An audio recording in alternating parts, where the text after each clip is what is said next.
بسم اللہ الرحمن الرحیم۔ السلام علیکم، میں منیر شاکر۔ بات آگے کرنے سے پہلے آپ چینل کو سبسکرائب کر لیں، اگر نہیں کیا لائک کر لیں اور بیل کا بٹن دبا لیں۔ اکثر ایسے واقعات رونما ہوتے ہیں جن کا کوئی سبب ہماری سمجھ میں نہیں آتا، ہم اسے اتفاق یا چانس کہہ کر خاموش ہو جاتے ہیں۔ اور نمبر 2، اگر فرد ان مصائب و علام کا بھی شکار ہو جاتا ہے جن کا ذمہ دار وہ خود نہیں ہوتا، بلکہ یوں ہوتا ہے کہ قانون خداوندی کی روح سے اس کے اعمال کا نتیجہ کچھ اور یعنی خوشگوار ہونا چاہیے، لیکن ہوتا اس کے برعکس ناخوشگوار ہے۔ مثلا ایک بد دیانت معاشرے میں دیانتدار و مانت کے اصولوں کے مطابق زندگی بسر کرنے والا قسم قسم کی پریشانیوں کا شکار ہوتا رہتا ہے، حالانکہ قانون خداوندی کے مطابق حسن عمل کا نتیجہ الحسنہ خوشگواریاں ہونا چاہیے۔ جہاں تک شک اول چانس کا تعلق ہے،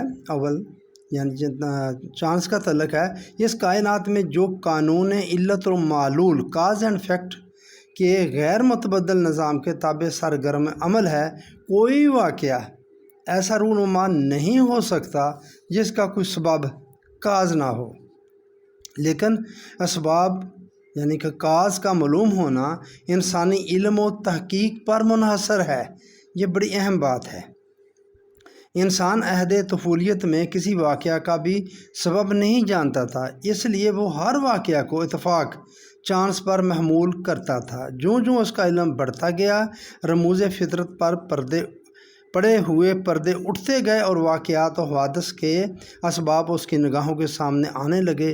سینکڑوں واقعات، حوادث، حتیٰ کہ امراض ایسے ہیں جنہیں اس سے پہلے محض اتفاق چانس کا نتیجہ قرار دیا جاتا تھا، لیکن اب وہ قانون علت و معلول کے دائرے کے اندر آ چکے ہیں۔ اب بھی کیفیت یہ ہے کہ افریقہ، امریکہ یا آسٹریلیا وغیرہ کے قدیم قبائل کے نزدیک جو حوادث ایسے ہیں جن کی کوئی علت ان کی سمجھ میں نہیں آتی، اس لیے وہ انہیں دیوی و دیوتاؤں کی طرف منسوب کر دیتے ہیں، جیسے ہمارے ادھر جنات کی طرف منسوب کر دیتے ہیں کہ اس کو جن چمڑ گئے ہیں۔ مہذب دنیا میں جہاں نت نئے سائنس کے انکشافات وجہ نقاب کشائی اسرار فطرت ہوتے رہتے ہیں، ان حوادث کی علت کے سمجھنے میں کچھ بھی دشواری پیش نہیں آتی۔ حتیٰ کہ بعض ایسے امور جن کی کوئی وجہ ہمارے بچپن کے زمانے میں ہماری سمجھ میں نہیں آیا کرتی تھی، ہمارے بچے اب انہیں روزمرہ کا معمول سمجھتے ہیں اور خوب جانتے ہیں کہ وہ کس طرح واقع ہوتے ہیں۔ ہماری اپنی مثال یہ ہے کہ جب ہم چھوٹے ہوتے تھے ہمیں کہا جاتا تھا یہ جو زلزلہ بنچال آتا ہے یہ زمین کو ایک بیل نے ایک سینگ پر اٹھایا ہوا ہے، اور جب اس کا ایک سینگ تھک جاتا ہے تو وہ جب دوسرے پہ اس کو شفٹ کرتا ہے تو جو زمین ہلتی ہے اور بنچال آ جاتا ہے۔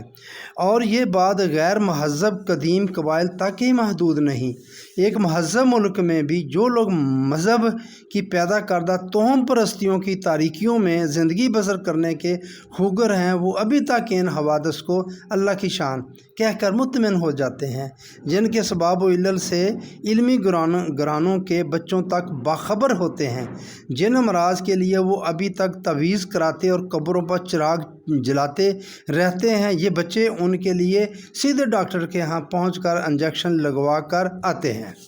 لہٰذا جن حوادث کے اسباب و علل سے ہمیں واقفیت نہیں ہوتی، ہم انہیں اتفاق چانس پر محمول کر دیتے ہیں۔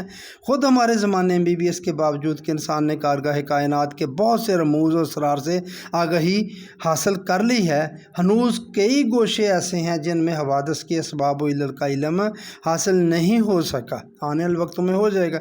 جو کائنات سے متعلق ہمارا علم آگے بڑھتا جائے گا، ان حوادث کے اسباب و علل بھی ہماری حیطۂ معلومات میں آ جائیں گے، اور اس طرح آخر الامر فطرت کا کوئی حادثہ بھی راز نہیں رہے گا۔